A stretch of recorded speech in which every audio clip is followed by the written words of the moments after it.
हम current electricity का third lecture में, और इसमें हम स्टडी करेंगे, है ना, करंट का टाइप के बारे में। तो प्रीवियस 2 वीडियोस में हमने ये सीखा कि करंट एक्चुअल में होता क्या चीज है, और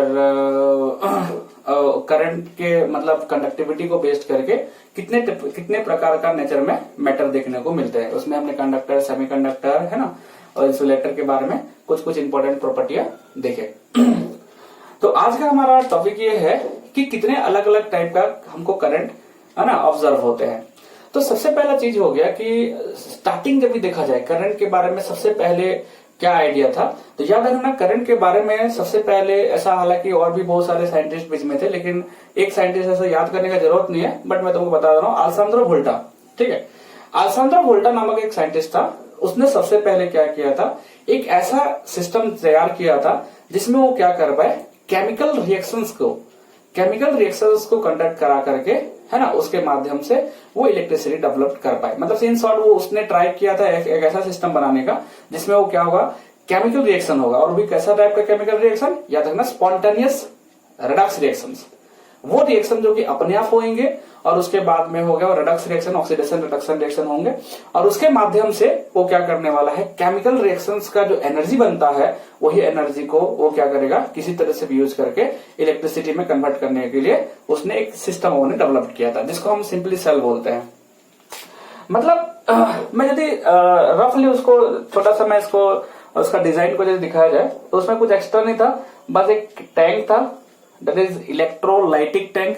हम इलेक्ट्रोकेमिस्ट्री में इसके बारे में डिटेल में स्टडी करेंगे, बट मैं सिंपल एक आइडिया देता हूँ। एक था इलेक्ट्रोलाइटिक टैंक, मतलब एक टैंक ग्लास का बन सकता है, या मे भी कोई पत्थर वत्थर का बनेगा, और उससे हमने क्या किया था, एक टैंक बना रखा हुआ है। उसके अंदर में, ठीक है, एक chemical that is called electrolyte, है ना, एक केमिकल रखा जाता है। मैंने बताया था पिछले वाला वीडियो में इलेक्ट्रोलाइट क्या होता है। इलेक्ट्रोलाइट मतलब एक ऐसा मटेरियल जो कि सॉलिड स्टेट में तो इलेक्ट्रिसिटी कंडक्ट नहीं करेगा, बट उसको यदि हमने पिघला दिया, मोल्टन करा दिया, फ्यूज कर दिया, या दूसरा चीज हो गया, मे बी उसको हमने वाटर के साथ मिला करके इसका एक्वस सोल्यूशन बना दिया, तो वो इलेक्ट्रिसिटी कंडक्ट करता है, क्योंकि वो पॉजिटिव एंड नेगेटिव आयन बनाते हैं ड्यू टू द आयनाइजेशन और dissociation of that electrolyte molecules. Okay, तो उसी को हमने इलेक्ट्रोलाइट डाला यहाँ पे। उसके बाद में यहाँ पे जो अलेसांद्रो वोल्टा का एक्सपेरिमेंट में उसने ये किया था कि इसके अंदर में सल्फ्यूरिक एसिड एंड वाटर, मतलब डाइल्यूट सल्फ्यूरिक एसिड ले रखा था, और उसको उसने क्या किया था, उसके अंदर में एक ही कंटेनर था, और उसके अंदर में उसने क्या किया था, एक तो जिंक का और एक तो कपर का, जिंक का एक इलेक्ट्रोड था और एक कपर का इलेक्ट्रोड था। ठीक है, जिंक का इलेक्ट्रोड और कपर का इलेक्ट्रोड, इस तरह से उसने 2 ले रखा था। उसके बाद में जैसा इसने ये कंटेनर के अंदर में, या जैसा मतलब जो इलेक्ट्रोलाइटिक टैंक है उसके अंदर में ये दोनों को डिप किया, तो देखने को मिला ये जिंक रॉड, मान लो उसको मैं जिंक ले रहा हूं, जिंक रॉड और उसका इलेक्ट्रोलाइट, और ये कॉपर रॉड और इसका इलेक्ट्रोलाइट, जो कि मैंने यहाँ पे सल्फ्यूरिक एसिड और वाटर का मिक्सर ले रखा हुआ है। तो उनके बीच में एक रिएक्शन होता है, मतलब इलेक्ट्रोड और इलेक्ट्रोलाइट, क्योंकि ये जो मेटल रॉड बोलते हैं इसको हम इलेक्ट्रोड बोलते हैं, लिक्विड को इलेक्ट्रोलाइट बोला जाता है।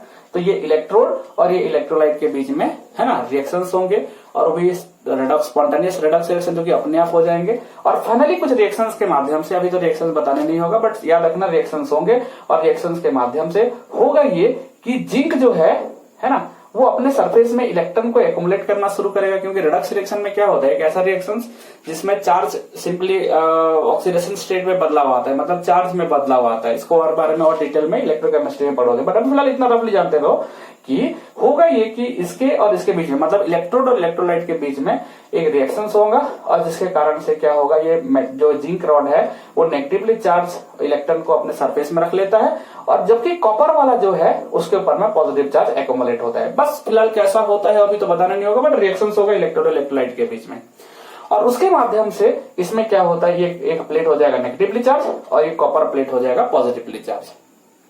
मतलब पॉजिटिव चार्ज हो जाने का मतलब क्या होता है, वो हाई पोटेंशियल में जा चुका है। मैं ऑलरेडी बता के रखा, पॉजिटिव चार्ज मतलब हाई पोटेंशियल। सिमिलरली ये ऑलरेडी नेगेटिवली चार्ज हो चुका है, मतलब डेफिनेटली क्या रहेगा, लो पोटेंशियल में चले गया।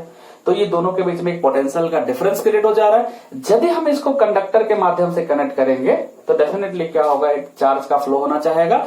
क्यों चार्ज का फ्लो होना चाहेगा, इसका कारण ये होता है, दो बॉडी है अलग अलग पोटेंशियल में है, तो डेफिनेटली वायर मिलने से या एक माध्यम मिल जाने से डेफिनेटली वो चार्ज फ्लो करा के किसी भी तरीके से वो पोटेंशियल को, है ना, बराबर रखने का कोशिश करेगा, और उसके लिए चार्ज का फ्लो होता है। ऑलरेडी हम इलेक्ट्रोस्टैटिक से पढ़ते आ रहे हैं मतलब एक चार्ज फ्लो होगा। यदि हमको मान लो कोई इंस्ट्रूमेंट उसके द्वारा चलाना है चार्ज का फ्लो के कारण से, तो हम वहां पे लगा सकते हैं, जैसे मैं बॉल लगा दे रहा मान के चलो, ठीक है, तो ये इलेक्ट्रिसिटी जब पास करेगा तो बॉल यहाँ पे क्या होगा, रन होगा। अब इस कैसा काम करता है वो सबको डिटेल में आगे पढ़ेंगे, बट उसने सबसे पहले ये चीज को बनाया था अलेस्सांद्रो वोल्टा ने। और भी साइंटिस्ट इसके ऊपर वर्क कर रहे थे, बट मैंने इसका नाम ले लिया बिकॉज इसी के नाम के हिसाब से हम पोटेंशियल डिफरेंस का यूनिट देते हैं, दैट इज वोल्ट, ठीक है। इसी का यूज करके हम लोग यूनिट दिया जाता है वोल्ट, क्योंकि इसने सबसे पहले इस तरह का एक तो सिस्टम डेवलप किया जिसमें उसने क्या कर रहा है, यहाँ पे देखो स्पॉन्टेनियस जो अपने आप चलने वाला है केमिकल रिएक्शंस हो रहे हैं, और वही केमिकल रिएक्शंस के मदद से दोनों प्लेट में अलग अलग पोटेंशियल बन रहा है। याद रखना दोनों अलग अलग प्लेट लिया गया था, एक हो गया तुम्हारा, दोनों को हम एक कॉम्बाइंड हम इलेक्ट्रोड बोलते हैं, जिसमें से एक जिंक लिया था एक कॉपर लिया था। दोनों में अलग अलग टाइप का रिएक्शन होता है क्योंकि उनका टेंडेंसी होता है अलग अलग रिएक्शन करने का, और रिएक्शंस होंगे, और एक पॉजिटिव नेगेटिव चार्ज बन जाएगा और दूसरा वाला पॉजिटिव चार्ज बन जाएगा, मतलब हाई पोटेंशियल एक लो पोटेंशियल, दोनों कनेक्ट करोगे तो एक चार्ज का एक फ्लो स्टार्ट हो जाएगा, करंट स्टार्ट हो जाएगा। और उसके द्वारा उसका मोटिव क्या रहता है, उसका मोटिव रहता है किसी भी तरीके से चार्ज फ्लो करके दोनों का पोटेंशियल सेम हो जाए। लेकिन जब तक इन दोनों के बीच में रिएक्शन चलते रहेगा, मतलब इलेक्ट्रोड और इलेक्ट्रोलाइट के बीच में, तब तक ये पॉजिटिव और तब तक ये नेगेटिव अपने आप बनते रहेगा। मतलब ये काफी टाइम तक जब तक रिएक्शन चलते रहेगा तब तक ये हाई पोटेंशियल तब तक ये लो पोटेंशियल, भले जितना करंट फ्लो कर जाए कोई फर्क नहीं पड़ता है। मतलब यदि हमको केमिकल रिएक्शंस कंटिन्यूअस लग पाए किसी तरह से भी, केमिकल रिएक्शन जो चल रहा है इसके इलेक्ट्रोड और इलेक्ट्रोलाइट के बीच में जो केमिकल रिएक्शन चल रहा है, रेडॉक्स रिएक्शन, यदि हमने उसे को किसी तरह से भी कंटिन्यू रख पाए तो डेफिनेटली कंटिन्यूअसली पोटेंशियल डिफरेंस यहाँ बने रहेंगे, और वो कंटिन्यूअसली क्या कर सकता है, करंट को फ्लो करा सकता है जब हमने इसको कनेक्ट कर दिया है। क्योंकि रिएक्शन चलते रहेंगे तो पोटेंशियल डिफरेंस मेंटेन रहेगा, तब तक करंट तुम्हारा यहाँ पे फ्लो करते रहेगा। और हम चाहे तो इसमें कोई भी इंस्ट्रूमेंट लगाते हैं जो कि इलेक्ट्रिसिटी से काम करता है, डेफिनेटली काम करेगा। तो ये हमने एक चीज सीखा कि सबसे पहले इस तरह का कुछ डिजाइन आया था, this is called chemical current, है ना, this is called chemical current, because यहाँ पे हो ही रहा है कि रिएक्शंस के माध्यम से जो केमिकल एनर्जी बन रहे हैं वही केमिकल एनर्जी जो है इलेक्ट्रिकल एनर्जी में कन्वर्ट हो रहे हैं। मतलब ये जो सिस्टम है, this system basically convert the electrical energy, है ना, electrical energy produce due to the spontaneous redox reaction, है ना, which is converted into electrical energy. फिर से बोल रहा हूँ, मैं गलती बोल रहा था, केमिकल एनर्जी जो कि प्रोड्यूस होगा इलेक्ट्रोस्टैटिक केमिकल एनर्जी जो कि प्रोड्यूस होगा स्पॉन्टेनियस रिडक्स रिएक्शन के कारण से, और वही क्या हो जाएगा, इलेक्ट्रिकल एनर्जी में कन्वर्ट कर रहा है। दैट्स व्हाई हम इसको बोलते हैं तुम्हारा क्या, ये जो इलेक्ट्रिसिटी बन रहा है वो केमिकल एनर्जी का ही कन्वर्जन है। दैट्स व्हाई हम इसे बोलते हैं, इस तरह का इलेक्ट्रिसिटी को हम बोलते हैं केमिकल इलेक्ट्रिसिटी, समझ रहे हैं ना, या सिंपली केमिकल करंट। ओके, तो ये सबसे पहले ये सब चल रहा था। उसके बाद में इसका मॉडिफिकेशन आया, इसके बाद में डैनियल सेल, और भी हमने धीरे धीरे करके मॉडिफिकेशन लाया, और भी जरा सा एडवांस टाइप का, जो अभी फिलहाल हमारा सेल जो घड़ी वड़ी में जो सेल लगाया जाता है, ठीक है, ये सब जो लगाते हैं ये भी इसी का ही मॉडिफिकेशन है। इसको हल्का हल्का मॉडिफाई करते करते करते करते हम ट्राई सेल, मर्क्यूरी सेल, है ना, उस तरह से बहुत प्रकार का हमने सेल बना लिया अभी तक। लेकिन सभी का बेसिक चीज यही होता है, इलेक्ट्रोड, इलेक्ट्रोलाइट, स्पॉन्टेनियस रिएक्शंस। हम इलेक्ट्रोलाइट बदल सकते हैं, इलेक्ट्रोड बदल सकते हैं, बट वैसे स्पॉन्टेनियस रिएक्शंस होंगे और फाइनली पोटेंशियल डिफरेंस बनते रहेंगे। और जब तक पोटेंशियल रिएक्शन चलते रहेगा तब तक पोटेंशियल डिफरेंस बनते रहेगा, और जब तक पोटेंशियल डिफरेंस बनते रहेगा करंट हमारा एक कंटिन्यूअस फ्लो रहेगा, क्योंकि करंट का मेन चार्ज का फ्लो इसलिए होता है कि पोटेंशियल को बराबर रख ले। तो इस तरह का हमारा सबसे पहला करंट के बारे में आइडिया चला था। बाद में हमने क्या किया, माइकल फैराडे, है ना, एक नया फेनोमेनन के माध्यम से माइकल फैराडे और भी कुछ साइंटिस्ट ने, उन्होंने एक नया मैकेनिज्म समझा जो कि होता है इलेक्ट्रोमैग्नेटिक इंडक्शन। आगे वाले चैप्टर में हमने पढ़ने वाले हैं। और ये इलेक्ट्रोमैग्नेटिक इंडक्शन एक नया तरीका है जिसके माध्यम से उन्होंने क्या किया था, मैकेनिकल एनर्जी को मतलब हम जो वर्क करेंगे वो मैकेनिकल एनर्जी को उन्होंने क्या था, इलेक्ट्रिकल एनर्जी में कन्वर्ट करने का सोचा। यहाँ पे हो रहा है केमिकल एनर्जी इलेक्ट्रिकल एनर्जी में कन्वर्ट हो रहा है, that's why this current is called chemical current.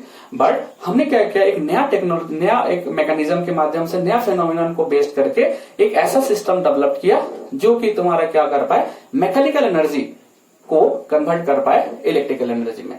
उसको हम सिंपली बोलते हैं जनरेटर बोल सकते हो, या सिंपली बोल सकते हो डायनामो, डायनामो में nothing but it is just device जो कि तुम्हारा कन्वर्ट कर सकता है मैकेनिकल एनर्जी को इलेक्ट्रिकल एनर्जी में। यार दुनिया में याद रखना सब चीज कन्वर्जन होता है, एनर्जी एक फॉर्म से दूसरी फॉर्मेट में कन्वर्ट हो जाता है, हमको आना चाहिए कन्वर्ट करना। तो इसके लिए हमारा जो डिजाइन था वो इसका जो फेनोमिनन है दैट इज इलेक्ट्रोमैग्नेटिक इंडक्शन, इसको याद रखना। आगे हम पढ़ेंगे इसको और डिटेल में, बट फिलहाल उसके लिए एक जनरेटर का, एक बेसिक जनरेटर या डायनामो का स्ट्रक्चर ये होता है ना, मैग्नेट का, है ना, एक मैग्नेट का 2 पोल, नॉर्थ पोल साउथ पोल, उसके अंदर में एक कॉइल होता है, वायर से बना हुआ कॉइल होता है, और उसके अंदर में हम बाकी का अरेंजमेंट करते हैं, बट खाली कॉइल को किसी तरह से हमको घुमाना रहता है इसी मैग्नेटिक फील्ड के अंदर में। और इससे क्या होगा, जब हम घुमा लेंगे तो घुमाने से होगा ये कि फ्लक्स में चेंज आएगा, मैग्नेटिक फ्लक्स, क्योंकि इलेक्ट्रिक फ्लक्स पड़े हैं तो मैग्नेटिक फ्लक्स भी उसी तरह का चीज है। तो जब हम इसको घुमाएंगे तो इस तरह से फ्लक्स में चेंज आएंगे, और हम लोग देखेंगे कि यहाँ पे क्या हो रहा है, ये वायर है, क्योंकि यदि हम ऐसा कॉइल बनाए हैं तो इसका 2 एंड रहा होगा डेफिनेटली, एक तार को हम इधर घुमा के रखे वैसा करके, फाइनली एक एंड इनिशियल एंड रहा होगा, एक फाइनल एंड रहा होगा। तो इन दोनों के बीच में जब भी ऐसा घूम रहा है तब भी क्या होगा, ये दोनों एंड के बीच में एक पोटेंशियल डिफरेंस डेवलप होता है। लेकिन ये पोटेंशियल डिफरेंस डेवलप करने के लिए हमको क्या करना पड़ा था, this coil that is called armature, इसको हमको घुमाना पड़ता है। और घुमाने के ऐसा अपने आप थोड़ी घूम जाएगा, इसके लिए हम बाहर से कोई मैकेनिकल तरीके से, या हम बाहर से वाटर का थ्रू से, हीट के थ्रू से, कोई अदर फॉर्मेट में हमको कभी करना क्या रहेगा, अदर एनर्जी को यूज करके हमको करना ये रहेगा, आर्मेचर को घुमाना रहेगा। बस उसमें एक फेनोमेनन घटेगा दैट इज इलेक्ट्रोमैग्नेटिक इंडक्शन, और फाइनली यहाँ पे पोटेंशियल डिफरेंस बनेंगे और इलेक्ट्रिसिटी बनेगा। तो इस तरह का करंट को बोला जाता है डायनामिक करंट, ठीक है। तो ये हो गया केमिकल करंट, ये हो गया डायनामिक करंट, मतलब डायनामो से या जनरेटर से प्रोड्यूस्ड करंट को हम बोलने वाले हैं डायनामिक करंट। ओके, तो ये हमारा 2 टाइप हमने बेसिक सीखा। नेक्स्ट हो गया current can further be classified, current को हम लोग फर्दर क्लासिफाई कर सकते हैं अकॉर्डिंग टू देयर डायरेक्शन, है ना, और उसका मैग्नीट्यूड का वैल्यू कैसा रह रहा है कंडक्टर के अंदर में। तो यदि हम एक कंडक्टर लेते हैं, मान के चलो, है ना, एक कंडक्टर लेते हैं, तो मैं बताया था कंडक्टर के बारे में प्रीवियस वाला वीडियो में हमने डिस्कशन किया था कि एक कंडक्टर जो होता है ना, कंडक्टर का सरफेस में बहुत ज्यादा ह्यूज नंबर में क्या होते हैं, है ना, इलेक्ट्रॉन ऑलरेडी प्रेजेंट रहते हैं। जो अंदर वाला एटम्स सब होते हैं, जो रेयर एंड टेयर, वो लोग क्या करते हैं, इलेक्ट्रॉन को इजेक्ट कर देते हैं, बाहर की तरफ निकल जाते हैं, आउटर मोस्ट ऑर्बिट वाला इलेक्ट्रॉन जो रहता है सभी का, और फाइनली सरफेस में आकर रह जाता है। लेकिन इसका मतलब ये नहीं कि सरफेस को छोड़ के बाहर चले जाएगा, सरफेस में ही वो इलेक्ट्रॉन रहेगा, हैपेजेटली इधर उधर मूव करते रहेगा, लेकिन उसको हम करंट नहीं बोलते, बिकॉज एक इलेक्ट्रॉन इधर जाएगा तो उसके बदले एक इलेक्ट्रॉन इधर भी आते रहेगा, मतलब there is no net displacement of charge takes place, मतलब इलेक्ट्रॉन का मूवमेंट तो हो रहा है, हैपेजेट हो रहा है, एक इलेक्ट्रॉन जाएगा उसके तो उसके बदले दूसरा इलेक्ट्रॉन इधर जाएगा, मतलब नेट चार्ज का कोई ट्रांसफर नहीं होता रहता है। ओके, जब इसको हम क्या करेंगे, बाहर से एक सेल से कनेक्ट करेंगे, जरा ध्यान देने का चीज है, सेल से कनेक्ट करेंगे तो ये सेल जो पॉजिटिव टर्मिनल हो गया, ये नेगेटिव टर्मिनल हो गया, इसके बारे में फिर नेक्स्ट क्लास में करेंगे और डिटेल में। तो ये पॉजिटिव टर्मिनल क्या करेगा, जब ध्यान देना, हम जानते हैं पॉजिटिव जिधर भी होता है वो क्या होगा, वो साइड एंड पॉजिटिव चार्ज हो जाएगा और दूसरा एंड डेफिनेटली नेगेटिव हो जाएगा।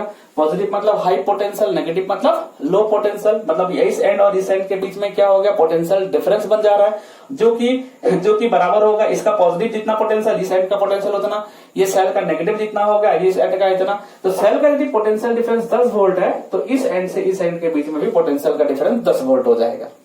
ओके, अब इलेक्ट्रॉन जो है, जरा समझो, इसके द्वारा एक इलेक्ट्रिक फील्ड का फॉर्मेशन हो जाएंगे इसके अंदर में, समझने की कोशिश करो, और वही इलेक्ट्रिक फील्ड के प्रभाव से इलेक्ट्रॉन के ऊपर में फोर्स करेगा, क्योंकि इलेक्ट्रिक फील्ड चार्ज के ऊपर फोर्स अप्लाई करता है। हम पढ़ा हुआ F equals to F in electric field, F divided by Q, ये हमने पढ़ा हुआ इलेक्ट्रिक फील्ड, इलेक्ट्रोस्टैटिक फोर्स और electric field intensity equals to force divided by charge, ये हमने पढ़ के रखा है। इन शॉर्ट में ऐसा बोलना चाहता हूँ कि इलेक्ट्रिक फील्ड के अंदर में कोई भी चार्ज पार्टिकल होता है तो डेफिनेटली इलेक्ट्रिक फील्ड उस चार्ज पार्टिकल पर कुछ ना कुछ फोर्स अप्लाई करेगा।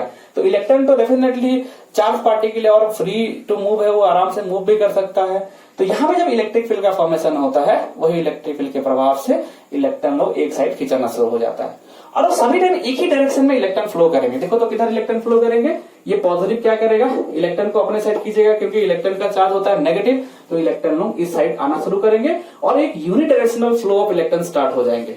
लेकिन एक इंपॉर्टेंट चीज है, करंट फ्लो करने के दौरान तुम ये मत दिमाग में लगा लेना कि यहाँ पे इलेक्ट्रॉन का नंबर बढ़ जा रहा है, आगे से इस मटेरियल में जितना इलेक्ट्रॉन था अभी भी उतना ही है। होगा ये कि इधर से जितना इलेक्ट्रॉन इसमें एंटर करेगा, क्योंकि नेगेटिव टर्मिनल इलेक्ट्रॉन के पास होता है और नेगेटिव टर्मिनल के पास इलेक्ट्रॉन होता है, तो ये इलेक्ट्रॉन इस टर्मिनल ने जितना इलेक्ट्रॉन को कंडक्टर के अंदर भेजा है उतना ही इलेक्ट्रॉन इधर से बाहर निकल जाएगा। मतलब इस एंड में 100 इलेक्ट्रॉन एंटर किया तो इस एंड से 100 इलेक्ट्रॉन बाहर निकल जा रहेंगे। मतलब अभी भी इसका कंडक्टर के ऊपर में नेट चार्ज 0 ही रहेगा। मतलब तुम ऐसा समझना है कि करंट जब ये कंडक्टर के थ्रू से करंट पास कर रहा है तो इसमें नेट चार्ज कुछ आ जाएगा, ऐसे कुछ नहीं होता है। क्योंकि नेगेटिव टर्मिनल जितना इलेक्ट्रॉन को पुश करता है अंदर की तरफ उतना ही इलेक्ट्रॉन को इधर इस एंड से क्या होगा, बाहर चले जाता है। मतलब पहले जितना अमाउंट का इलेक्ट्रॉन था कंडक्टर के ऊपर अभी भी वही है, खाली फ्लो मेंटेन किया जा रहा है ये सेल के कारण से। समझ में आ रहा है? तो एक ही डायरेक्शन में कंटिन्यूअसली करंट क्या करने वाला है, ये सेल फ्लो कराने वाला है। सेल के अंदर में कंटिन्यूअसली रिएक्शन चल रहे हैं, मैं अभी बताया था वो जो सेल आइडिया दिया था, वो सेल के अंदर कंटिन्यूअसली रिएक्शन बनते हो, मतलब रिएक्शन चले जा रहा है, रिडक्स रिएक्शन, जिसके कारण पॉजिटिव टर्मिनल अभी भी पॉजिटिव रहेगा, नेगेटिव अभी भी रहेगा नेगेटिव रहेगा। पोटेंशियल डिफरेंस दोनों के बीच में कंटिन्यूअसली मेंटेन हो पा रहा है क्योंकि रिएक्शन चले जा रहा है अंदर में, और कंटिन्यूअसली फ्लो ऑफ करंट चल रहा है, वो भी स्टीडी कॉन्स्टेंटली वही करंट का वैल्यू घट रहा है या बढ़ नहीं रहा है। क्यों? क्योंकि पोटेंशियल डिफरेंस जितना स्टार्टिंग में था अभी भी उतना ही है, रिएक्शंस कंटिन्यूअसली चल रहे हैं उसके कारण से। तो हमारा ऐसा लग रहा है कि इलेक्ट्रॉन यहां से लग रहा है, इलेक्ट्रॉन का फ्लो हो रहा है नेगेटिव टर्मिनल से पॉजिटिव टर्मिनल की तरफ इलेक्ट्रॉन का फ्लो हो रहा है, बट इलेक्ट्रॉन नेगेटिव चार्ज है। तो बाय कन्वेंशन हम कन्वेंशनली ऐसा मान के चलते हैं कि करंट का डायरेक्शन हम उधर लेंगे जिधर पॉजिटिव चार्ज का फ्लो रहेगा। बट हम जानते हैं मेटल की कंडक्टर में कोई पॉजिटिव चार्ज पार्टिकल मूवेबल नहीं होता है, तो इलेक्ट्रॉन जिधर भी मूव करेगा, मतलब यदि इलेक्ट्रॉन नेगेटिव चार्ज पार्टिकल इधर मूव कर रहा है तो डेफिनेटली पॉजिटिव उसका उल्टा डायरेक्शन मूव करेगा। तो हमने बाय कन्वेंशन हमने ऐसा मान लिया है कि इलेक्ट्रॉन का फ्लो जिधर रहेगा उसका उल्टा डायरेक्शन को हम करंट का डायरेक्शन मान लेंगे। मतलब करंट का direction is always taken as from positive terminal to the negative terminal, जबकि हमारा इलेक्ट्रॉन क्या हो रहा है, नेगेटिव से पॉजिटिव की तरफ जाता है। और याद रखना ये करंट का वैल्यू वायर में कभी भी घटेगा नहीं कि कभी भी बढ़ेगा नहीं। एक बार करंट फ्लो हो स्टार्ट हो गया तो इसका सर यहाँ पे रहने वाला करंट का वैल्यू सभी टाइम फिक्स्ड रहेगा। करंट का वैल्यू में मैग्नीट्यूड में कभी चेंज नहीं आने वाला है स्टार्टिंग से लास्ट तक, पर जब तक सेल रिएक्शन चलते रहेगा तब तक ये करंट कंटिन्यूअसली फ्लो कराते रहेगा। उसी से समझ लो ना, एक सेल के अंदर में हम घड़ी में लगा देते हैं एक सेल को, तो करीबन 6-6, 7-7 महीना तक वो सेल काम करते रहता है। मतलब सेल के अंदर रिएक्शन चले जा रहा है, पोटेंशियल डिफरेंस मेंटेन हुए जा रहा है, वो सर्किट में करंट भेजे जा रहा है और भी constant current. There is no increase और decrease in magnitude of the current. Current का वैल्यू यदि मान लो ये 5 एम्पेयर करंट फ्लो करा रहा है तो कंटिन्यूअसली 5 ही एम्पेयर का करंट वो फ्लो करवाया जा रहा है, घटा रहे जाके बढ़ा नहीं रहा है। ओके, तो इस प्रकार से हमने एक करंट देखा जिसमें एक गिवन डायरेक्शन में करंट का कंटिन्यूअस फ्लो है। देखो क्या बीच में ऐसा होगा कि इधर से इलेक्ट्रॉन आ जाके इधर से इलेक्ट्रॉन आ जाएंगे, ऐसा तो पॉसिबल नहीं। हमने सेल को लगा रखा है, हाँ सेल को उल्टा कर दोगे तो अलग बात है, लेकिन सेल जब तक ऐसा लगा रहेगा तब तक एक ही गिवन डायरेक्शन में करंट फ्लो करते रहेगा और विदाउट चेंज इन मैग्नीट्यूड। तो ऐसा करंट को जो कि एक ही डायरेक्शन में फ्लो होता है उस तरह करंट को हम बोलते हैं DC current, that is direct current. DC for direct current, D for direct, C for current. That is the current whose direction is never change, ये डायरेक्शन नेवर चेंजेस। यदि एक करंट है उसका डायरेक्शन में कोई बदलाव नहीं आ रहा है, उसका डायरेक्शन को हम सभी टाइम पॉजिटिव से नेगेटिव की तरफ मानने वाले हैं। और ऐसा करंट जिसका डायरेक्शन चेंज नहीं होता है, मैग्नीट्यूड में और मे नॉट चेंज। मैग्नीट्यूड का जो मतलब करंट का अमाउंट है सर्किट में कभी बढ़ सकता है, घट सकता है या कांस्टेंट भी रह सकता है, वो अलग बात है। लेकिन यदि डायरेक्शन चेंज नहीं होता है करंट का, सभी टाइम एक ही डायरेक्शन में करंट कंटिन्यूअसली फ्लो कर रहा है, तो उस तरह करंट को बोलते हैं DC, that is direct current. Direct current दो टाइप का होता है, डायरेक्ट करंट दो टाइप का होता है। एक लिखा हुआ steady DC, steady DC. Steady मतलब होता है जिसका करंट का मैग्नीट्यूड भी नहीं चेंज होने वाला, डायरेक्शन भी। डीसी बोल दिया मतलब डायरेक्शन चेंज नहीं होने वाला, डायरेक्शन जैसा था वैसे ही रहेगा। जो डायरेक्शन हमने फिट कर दिया सेल को वही डायरेक्शन में, गिवन डायरेक्शन में कंटिन्यूअसली करंट फ्लो करे जा रहा है, हम मान के चलेंगे। और स्टीडी हो गया मतलब करंट का मैग्नीट्यूड भी नहीं बदलेगा, जितना करंट स्टार्टिंग से डेवलप हो रहा है उतना ही करंट पूरा जब तक सेल के अंदर रिएक्शन चलता रहेगा उतना ही करंट सर्किट में आता रहेगा। मान लो 5 एम्पियर स्टार्ट हुआ था तो 5 ही एम्पियर, जितना टाइम नापोगे तभी 5 एम्पियर दिखेगा, मतलब मैग्नीट्यूड में भी चेंज नहीं आएगा। तो इस तरह का करंट को बोलते हैं, उस तरह का करंट को बोलते हैं स्टीडी डीसी। स्टीडी मतलब फिक्स्ड है और डायरेक्ट करंट का मतलब होता है करंट का डायरेक्शन चेंज नहीं हो रहा है। इसको यदि हम दिखाना चाहेंगे तो कुछ इस तरह से है, यहाँ पे टाइम दे दिया, यहाँ पे करंट को दिखा रहा हूं, तो स्टार्टिंग से लेकर लास्ट तक एक करंट का जो वैल्यू है वो फिक्स्ड मेंटेन हो रहा है। मतलब टाइम बढ़ाया जा रहा हूं, जीरो टाइम में अभी ऑब्जर्व किया था जितना करंट दिख रहा था उतना ही करंट हमको सब टाइम ऑब्जर्व हो रहा है, हम कितने भी टाइम ले लें। तो इस तरह का करंट को हम बोलते हैं स्टेडी डीसी। नेक्स्ट हो गया डीसी में ही दूसरा हो गया फ्लक्चुएटिंग डीसी। फ्लक्चुएटिंग डीसी नाम से पकड़ो, फ्लक्चुएट करना मतलब कोई भी चीज वैल्यू में बदलाव आना, बदलते रहना। तो हमने एक ऐसा भी डीसी ऑब्जर्व किया, डीसी मतलब डायरेक्ट करंट देखा। डायरेक्ट करंट मतलब एक गिवन डायरेक्शन में फ्लो करने वाला करंट, डायरेक्शन नहीं चेंज होगा। मतलब यदि यहां से यहां करंट है तो यहीं से यहीं करंट रहेगा, करंट का डायरेक्शन नहीं चेंज होने वाला। मैं बोला सभी टाइम पॉजिटिव से नेगेटिव, मतलब ए से बी की तरफ करंट है, डेफिनेटली सभी टाइम करंट ए के बी की तरफ रहेगा। लेकिन यहाँ पे मैग्नेट्यूड भी नहीं बदल रहा है, करंट का वैल्यू भी वही रह रहा है। लेकिन एक प्रकार का करंट हम और भी देखते हैं डीसी, जिसमें होता यह है कि उसका वैल्यू में बदलाव आते रहता है।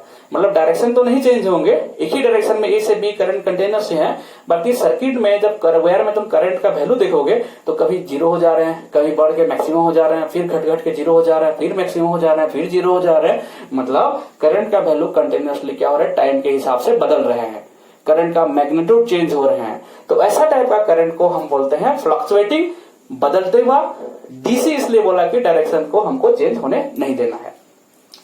तो उस तरह का करंट जो होता है, उस तरह करंट को यदि मैं शो करना चाहूंगा तो कुछ इस तरह से हम शो कर सकते हैं। देखो जरा सा, फ्लक्चुएटिंग क्यों बोल रहा हूं समझ में आ रहा है, वैल्यू बदलते रहेंगे मैग्नीट्यूड। तो यहाँ पे मैं क्या कर रहा हूँ, लिख रहा हूँ मान के चलो करंट को, और यहाँ पे मैं टाइम को लिख रहा हूँ। तो होगा क्या कि टाइम मान लो स्टार्टिंग में मैं करंट को जीरो लेता हूँ मान के चलो, तो करंट बढ़ते बढ़ते बढ़ते बढ़ते मैक्सिमम हो जा रहा है, फिर घटते घटते जीरो हो जा रहा है, फिर मैक्सिमम हो जा रहा है, फिर जीरो हो जा रहा है, फिर मैक्सिमम हो जा रहा है, फिर जीरो हो जा रहा है। मतलब इस तरह से करंट का वैल्यू क्या हो रहा है, कंटिन्यूअसली सर्किट में बदल रहे हैं।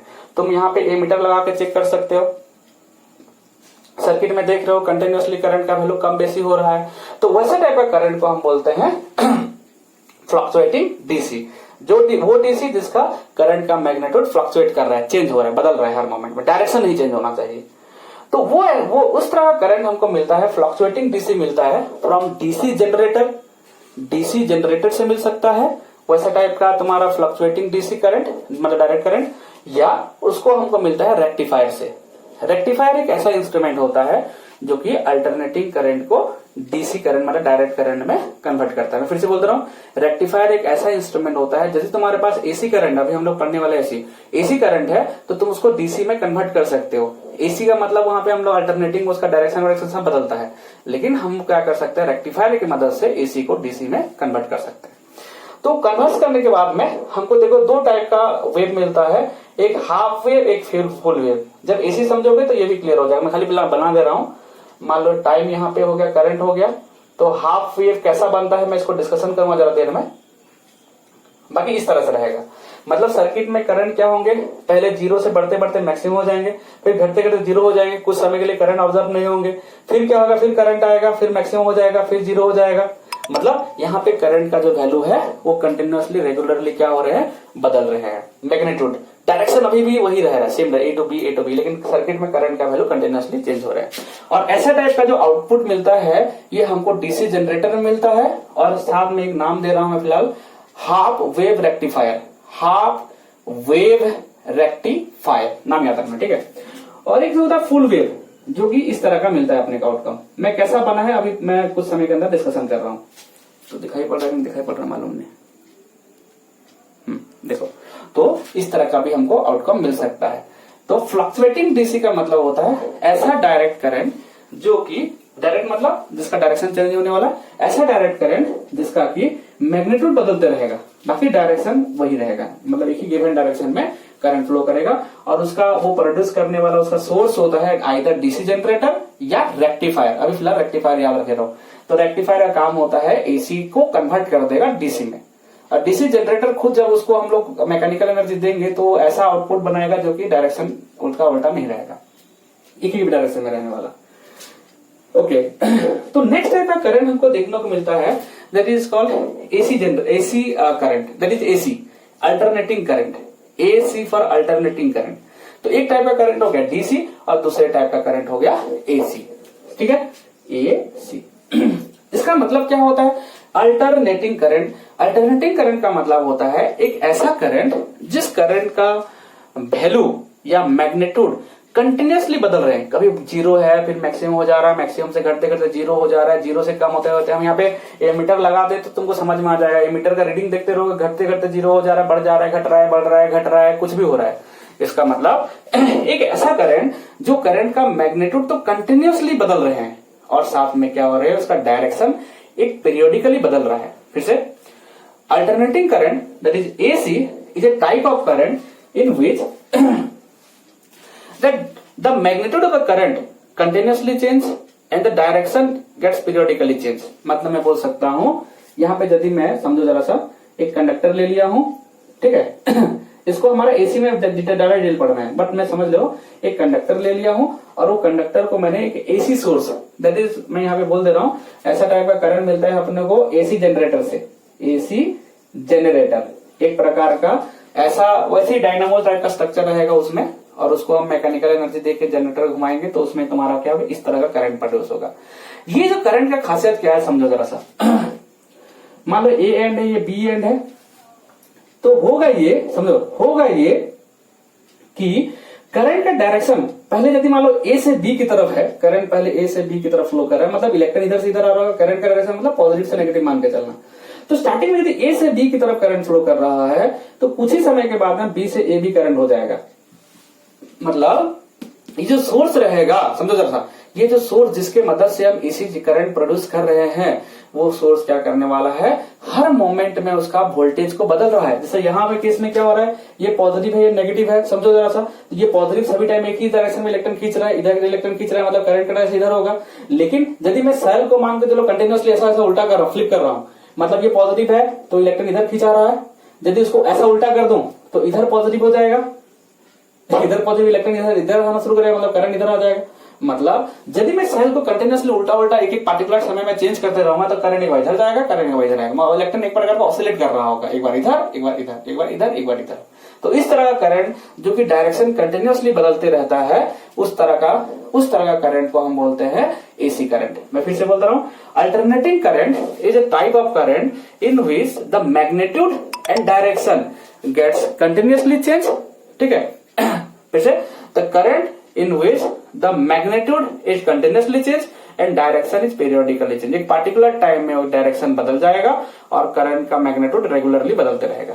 उसको दिखाने का तरीका कुछ इस तरह से होता है, जरा ध्यान देना। इसको दिखाने का तरीका, यदि यहाँ पे मैं टाइम रखूं और यहाँ पे करंट रखूं तो याद रखना इस तरह से। अभी फिलहाल याद कर लो क्योंकि हम एसी में इसके बारे में पूरा डिटेल पढ़ने वाला है। तुम खाली टाइप ऑफ करंट जानते रहो, क्या क्या पॉसिबल करंट्स होते हैं। ठीक है, अब क्या देखने को मिल रहा है, जैसे जैसे टाइम बढ़ रहा है, जरा ध्यान देना, तो टाइम बढ़ते जाएंगे तो करंट का वैल्यू बढ़ते जा रहा है। एक समय आ रहा है जहां पे वो मैक्सिमम करंट को अप्रोच कर रहा है।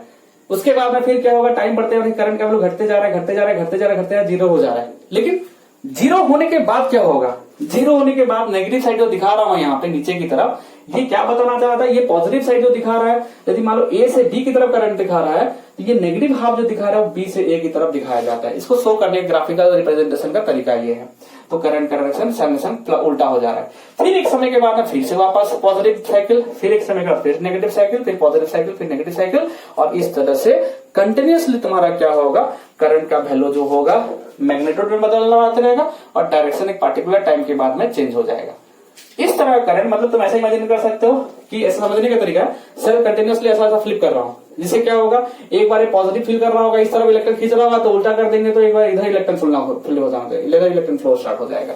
तो इस तरह का जो हमारा मतलब करंट जो देखने को मिलता है, इस तरह करंट को हम अल्टरनेटिंग करंट बोलते हैं। यही अल्टरनेटिंग करंट को जरा ध्यान देना, यदि मैंने नेगेटिव साइकिल को किसी तरह से मिटा दिया तो क्या बन जाएगा, देखो तो अभी देखो नेगेटिव साइकिल के चक्कर में अल्टरनेटिंग दिख रहा था, नेगेटिव साइकिल हटा दिया, इसका मतलब खाली एक ही डायरेक्शन में करंट अब माना जाएगा। और ऐसा करता है हाफ वेव रेक्टिफायर, मतलब आधा साइकिल को हमने एसी वाला को, ठीक है, अल्टरनेटिंग करंट का हाफ साइकिल को हमने क्या किया हुआ है, डीसी में कन्वर्ट कर दिया है। सिमिलरली फुल वेव रेक्टिफायर क्या करता है, नीचे वाला साइकिल को भी ऊपर की तरफ मोड़ देता है। अभी कैसा करता है इसके बारे में जब तक एसी वेसी नहीं पढ़ेंगे तब तक समझ में नहीं आएगा। बट इतना जानते रहो, रेक्टिफायर एक ऐसा इंस्ट्रूमेंट होता है, ऐसा डिवाइस बनाया गया जो कि नेगेटिव हाफ का करंट को भी पॉजिटिव हाफ में दिखाना शुरू कर देता है, करंट का डायरेक्शन को चेंज होने ही नहीं देता है। तो इस तरह से हमने डिफरेंट टाइप ऑफ करंट के बारे में पढ़ा। नेक्स्ट क्लास में इसके आगे कंटिन्यू रखेंगे।